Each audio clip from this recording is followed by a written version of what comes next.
ముఖ్యంగా ఈరోజు మనం నంద్యాల మెడికల్ కాలేజ్ ఒక ప్రాంగణంలో ఈరోజు ఈ ప్రెస్ మీట్ ఏర్పాటు చేయడానికి ముఖ్య ఉద్దేశం వచ్చేసి రెండు కారణాలు. ఒకటేమో సాక్షాత్తు ఈ రాష్ట్ర ముఖ్యమంత్రి వర్యులు శ్రీ నారా చంద్రబాబు నాయుడు గారు అనంతపూర్లో మన సభలో బహిరంగ సభలో ప్రజల ముందు మాట్లాడుతూ జగన్మోహన్ రెడ్డి గారి హయాంలో ఒక్క మెడికల్ కాలేజ్ కూడా రాలేదు అని చెప్పేసి ఎంత నిస్సిగ్గుగా అబద్ధం చెప్పారనేది దాన్ని ఈరోజు వాస్తవం ఏందనేది ప్రజలకు చూపించడం కోసం ఇక్కడికి రావడం జరిగింది. మరి రెండోది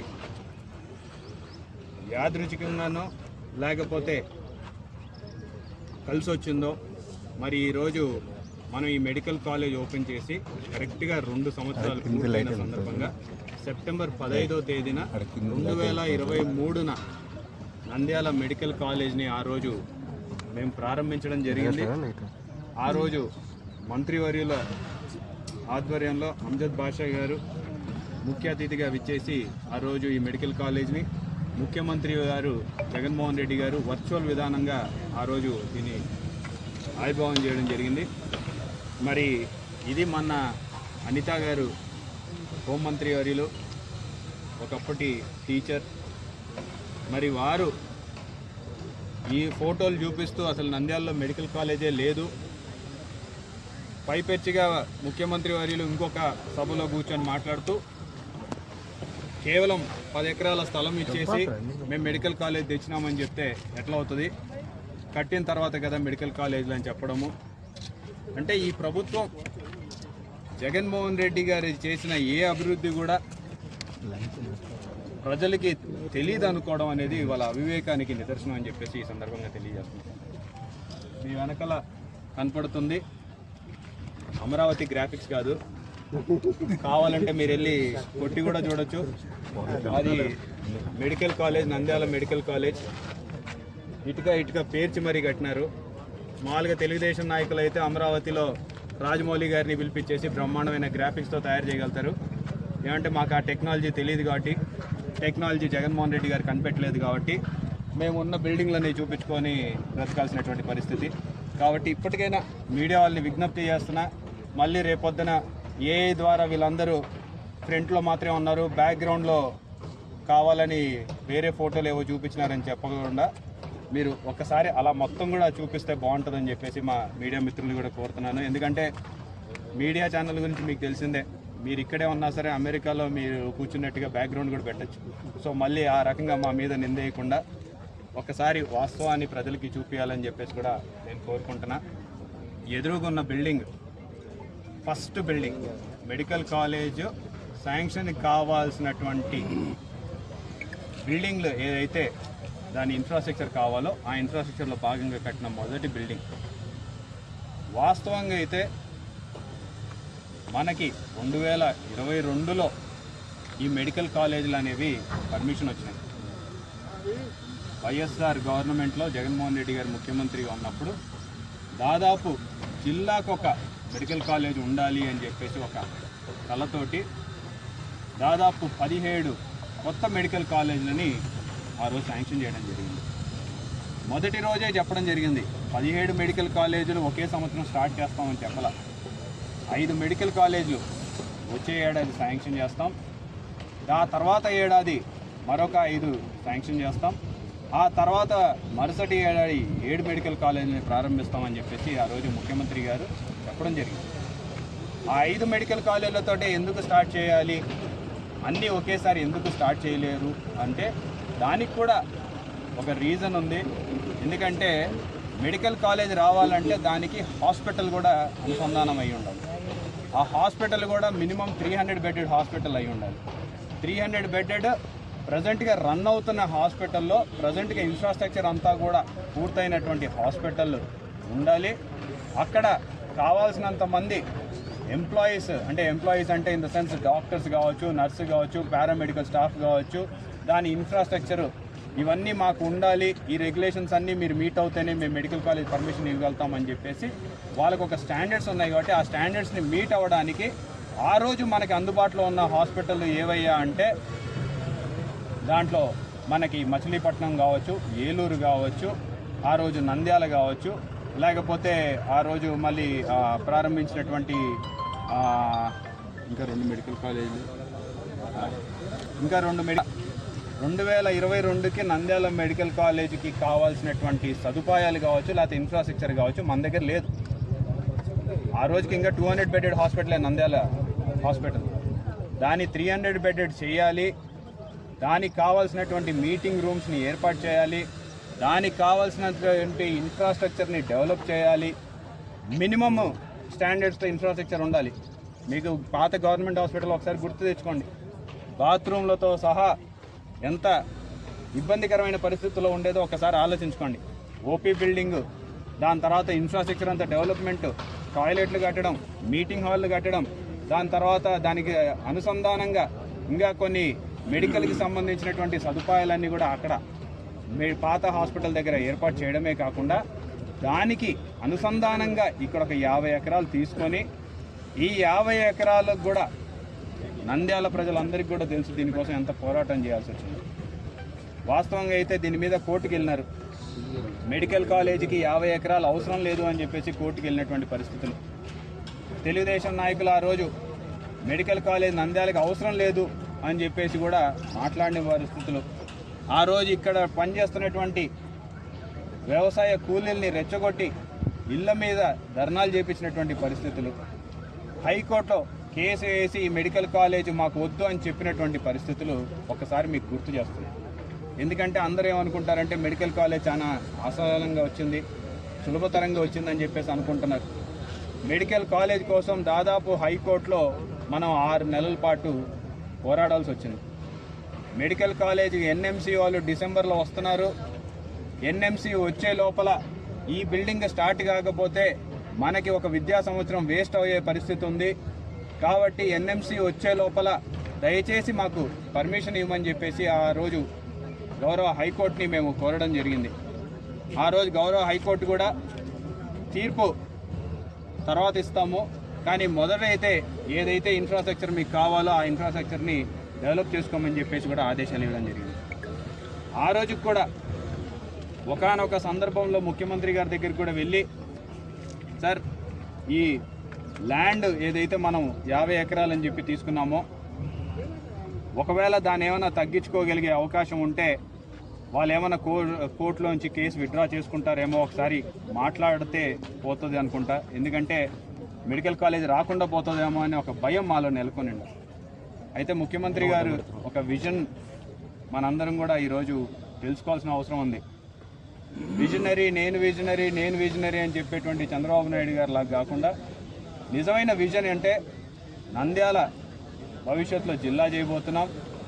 నంద్యాల జిల్లా అయినప్పుడు నంద్యాల ప్రభుత్వ ఆసుపత్రి అనేది ఈనాటి కర్నూలు ప్రభుత్వ ఆసుపత్రి ఏ మాదిరిగా తయారైందో, కర్నూలు మెడికల్ కాలేజ్ ఏ మాదిరిగా తయారైందో ఆ మాదిరిగా తయారు కావాలి. ఆ మాదిరిగా మీ ఊరు డెవలప్ అవ్వాలంటే మినిమం 50 ఎకరాలు లేకపోతే నువ్వేమి చేసుకోలేవు రవి అని చెప్పేసి ఆయన నాకు ఆ చెప్పడం జరిగింది.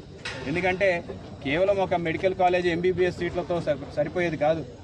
నర్సింగ్ కాలేజ్ రావాలి, గవర్నమెంట్ హాస్పిటల్ ఇక్కడే రావాలి, దాని తర్వాత సూపర్ స్పెషాలిటీ హాస్పిటల్స్ అంటే రేపొద్దున ఈరోజు నంద్యాలలో హార్ట్కి సంబంధించింది కావచ్చు, మెదడుకి సంబంధించింది కావచ్చు, లేకపోతే ఎటువంటి సూపర్ స్పెషాలిటీ పరిస్థితులు ఇక్కడ లేవు, క్లినిక్స్ లేవు. గవర్నమెంట్ హాస్పిటల్ ఏదైనా సరే మనం రెఫర్ చేయాలంటే కర్నూలుకి రెఫర్ చేయాల్సినటువంటి పరిస్థితి. అవన్నీ నంద్యాలలోకి తీసుకొచ్చి ఏర్పాటు చేయాలంటే భూమి లేకపోతే ఏది ఏర్పాటు కాదు. ఇవన్నీ కూడా ఏర్పాటు చేసుకోవాల్సిన అవసరం మనకుంది. లాంగ్ రన్లో నంద్యాల జిల్లా కర్నూలు జిల్లాని మించిపోయే అవకాశం ఉంది. దానికి తగ్గ ఇన్ఫ్రాస్ట్రక్చర్ని నువ్వు డెవలప్ చేసుకో అని చెప్పేసి ఆ రోజు వారు ఇచ్చినటువంటి ఆదేశాల అనుసారం ఆ రోజు నేను కావచ్చు, ఎంపీగా పోచా బ్రహ్మానందరెడ్డి గారు కావచ్చు, మా మంత్రివర్యులు కావచ్చు, వీరందరితోటి సహకారంతో మేమందరం కూడా ఆ రోజు పోరాడి ఈరోజు ఈ కాలేజీని తెచ్చుకోవడం జరిగింది. ఈ బిల్డింగ్ మీ వెనకాల కనపడుతున్నది పీఈబీ స్ట్రక్చర్తో కట్టాం. పీఈబీ స్ట్రక్చర్ అంటే మనకి ప్రీ ఇంజనీర్డ్ బిల్డింగ్ అంటారు. ప్రీ ఇంజనీర్డ్ బిల్డింగ్ అంటే గర్డర్స్, ఐరన్ గర్డర్స్ తోటి ముందు నిల్చోబెట్టేసి పాత ఓల్డ్ టెక్నాలజీలా కాకుండా మనం ట్రెడిషనల్ విధానంలో కాకుండా ఇప్పుడు మోడర్న్ విధానంలో చేయాలి. ఎందుకంటే టైం లేదు. ఫాస్ట్గా చేయాలి కాబట్టి పీఈబీ స్ట్రక్చర్ విధానానికి వెళ్దామని చెప్పేసి ఆ రోజు ముఖ్యమంత్రి గారు చెప్పడము. మామూలుగా అయితే ట్రెడిషనల్ విధానం కంటే కొంచెం ఖర్చు ఎక్కువ వచ్చినా సరే 4 నెలల్లో బిల్డింగ్ కావాలంటే ఇది ఒక్కటే విధానం మాకు ఆ రోజు కనపడింది. దీన్ని కూడా అపయాసం చేశారు. రేకుల డబ్బాలాగా మీరు ఏదో కడుతున్నారు, ఇదంతా టెంపరీ.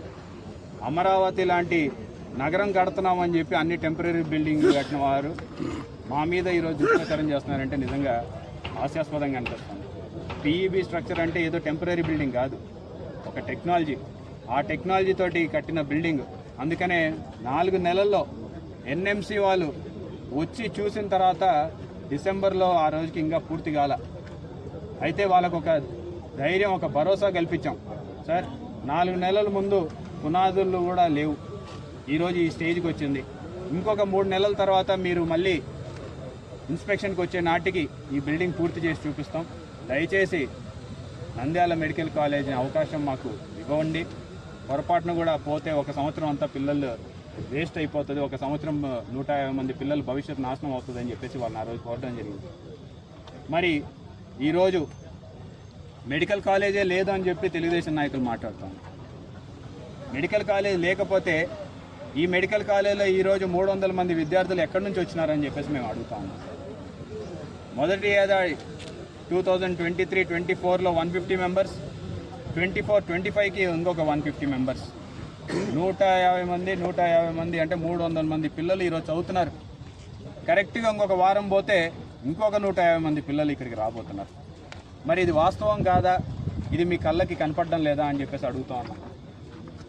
వాస్తవం 50 ఎకరాలలో ఇన్ఫ్రాస్ట్రక్చర్ అంతా మొత్తం ఒకేసారి క్రియేట్ చేయమని చెప్పి ఎన్ఎంసీ కూడా చెప్పడంలా. ఎన్ఎంసీ కూడా స్టేజ్ వైజ్గా మొదటి సంవత్సరానికి కావాల్సిన ఇన్ఫ్రాస్ట్రక్చర్ ఏంది, 2వ సంవత్సరానికి కావాల్సిన ఇన్ఫ్రాస్ట్రక్చర్ ఏంది, 3వ సంవత్సరానికి ఏం చేయాలి అని చెప్పేసి ప్రతిదీ కూడా వాళ్ళ గైడ్ లైన్స్ ప్రకారం, వాళ్ళ గైడ్ లైన్స్లో ఉన్నదాని ప్రకారం చేసుకుంటూ వెళ్తున్నాం. ఈరోజు మొదటి సంవత్సరం 2వ సంవత్సరానికి కావాల్సినటువంటి ఇన్ఫ్రాస్ట్రక్చర్ అంతా ఈ బిల్డింగ్లో తయారై ఉంది. 3వ సంవత్సరానికి చేయాల్సిన బిల్డింగ్, పూర్తి చేయాల్సిన బిల్డింగ్ అది. మేము అధికారం దిగే నాటికి దాని వర్క్ స్టార్ట్ అయ్యిందా, దాదాపు 1.5 సంవత్సరం కావస్తుంది. ఈనాటికి మొదటి స్లాబ్ కూడా పూర్తి చేయలేనటువంటి పరిస్థితిలో ఈ యొక్క ప్రభుత్వం ఉంది. 3వ ఏడాది మన క్లాసులు ఎన్ఎంసీ వాళ్ళు మనకి పర్మిషన్ రద్దు చేసే పరిస్థితి తీసుకొచ్చినారు వీళ్ళు. అది వాస్తవం కాదు ఒకసారి కనుక్కోండి, ప్రిన్సిపల్ గారిని అడగండి. మెసేజ్ వచ్చిందా రాలేదా? ఇన్ఫ్రాస్ట్రక్చర్ మీరు క్రియేట్ చేయలేకపోయినారు, మేము మీకు థర్డ్ ఇయర్ ఎందుకు పర్మిషన్ ఇవ్వాలని చెప్పేసి ఎన్ఎంసీ అడిగిందా లేదా? ఎన్ఎంసీ వాళ్ళకి ఏం చెప్పి వచ్చారో ఒకసారి మీరు అధికారులను అడిగినా సరే వాస్తవాలు తెలుస్తాయి. ఈరోజు ఆ బిల్డింగ్ మేము పూర్తి చేసిండే వాళ్ళం ఈ పాటికల్లా. 1 సంవత్సరంలో మా హయాంలో 2023కి మెడికల్ కాలేజ్ తెస్తే అక్కడ కనపడుతున్నటువంటి దాదాపు 7-8 అంతస్తుల బిల్డింగ్, హాస్టల్ బిల్డింగ్ పూర్తి చేసాం.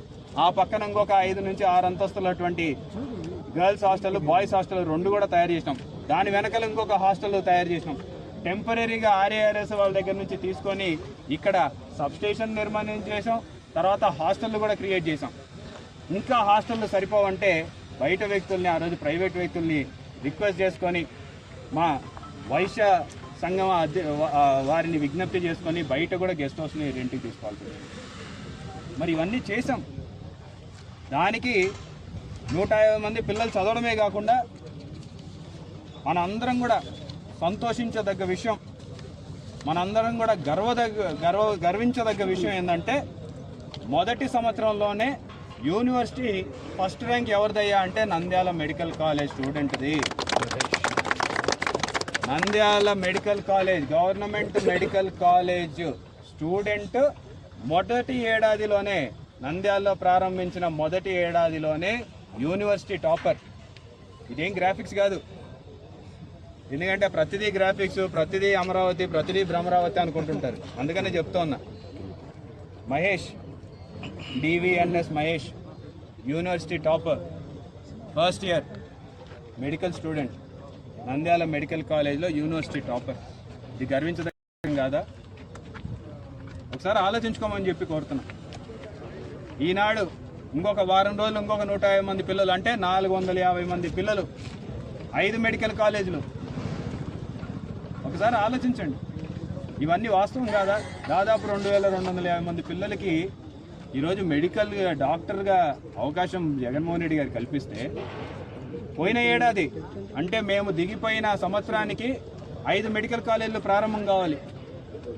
ఇన్ఫ్రాస్ట్రక్చర్ క్రియేట్ చేసి ఉన్న మెడికల్ కాలేజీలు ఆదోని కావచ్చు, పులివెందుల కావచ్చు, పాడేరు కావచ్చు, ఇవన్నీ ఇన్ఫ్రాస్ట్రక్చర్ క్రియేట్ చేసి పెట్టినట్టు మాకు వద్దు అని చెప్పి మీరు రిటర్న్గా ఇచ్చినారా లేదా అని చెప్పేసి ఈరోజు నేను తెలుగుదేశం నాయకులు ప్రశ్నిస్తాను.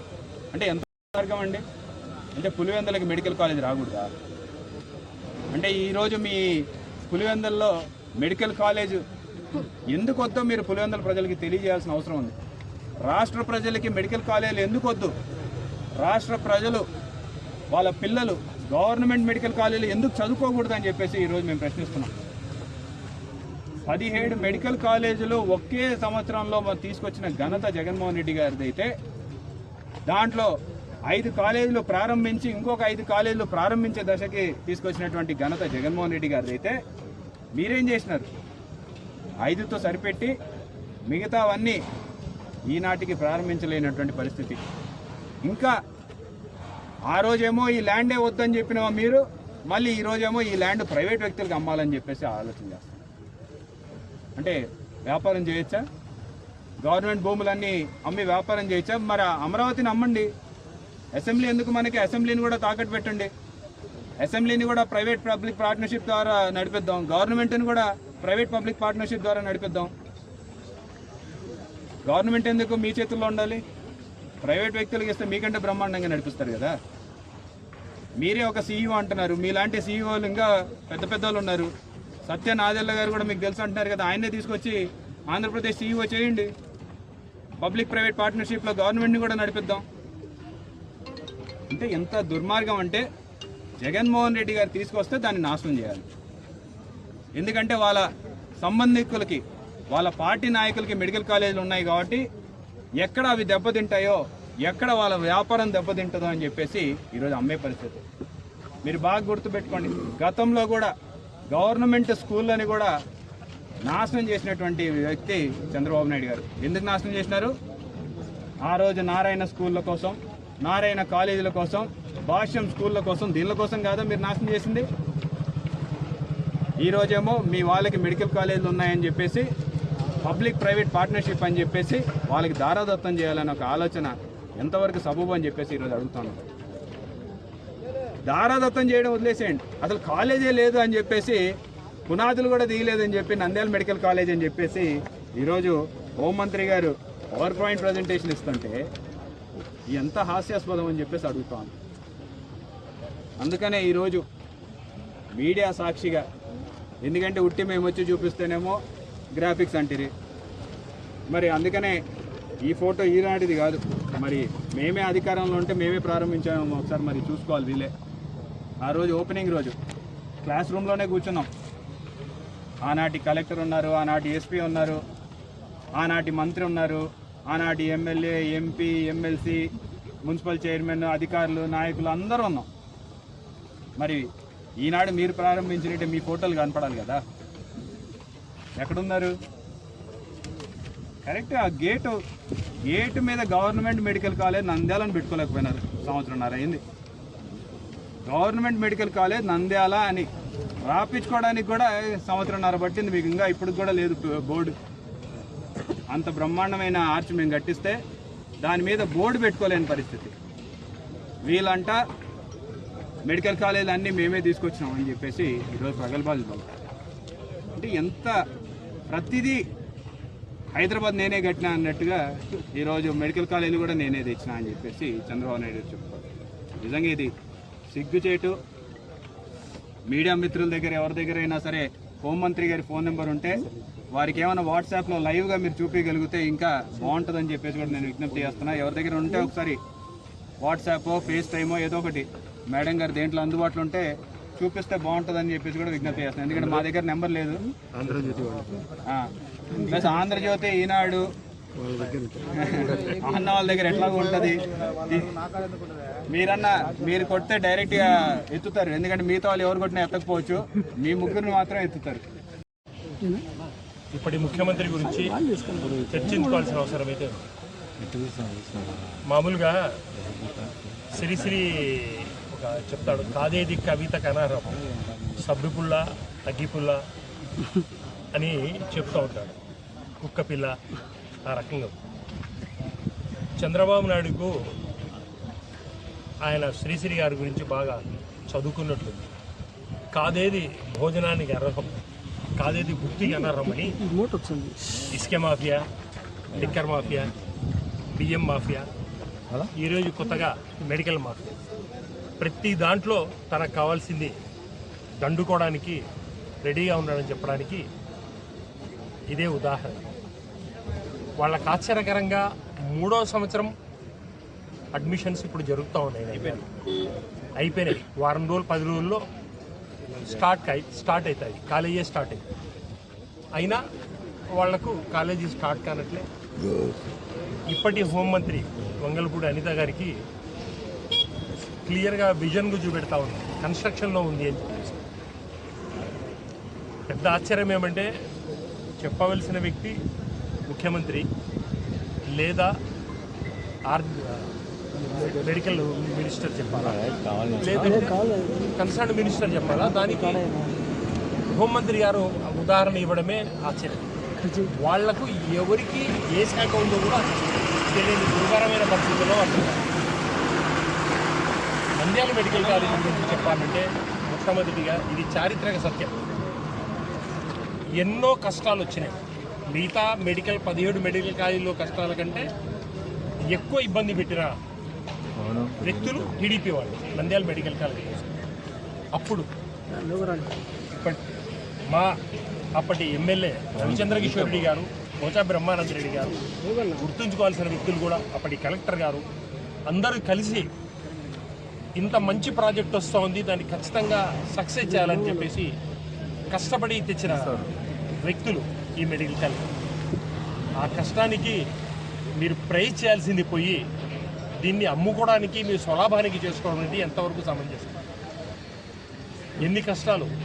లాస్ట్కు కోర్టులకు పోవడము, హైకోర్టుకు పోవడము, సుప్రీంకోర్టుకు పోవడానికి కూడా అంత దిగజారి తెలుగుదేశం ప్రభుత్వము ఆ రోజు పనిచేసి మళ్ళీ ఈరోజు ఇంత సక్సెస్ఫుల్గా కాలేజీ స్టార్ట్ అయితే దాన్ని మళ్ళీ పీపీపీ మూడ్లో ప్రైవేట్ వాళ్ళకి ఇవ్వడం అనేది ఎంత దుర్మార్గమైన చర్య.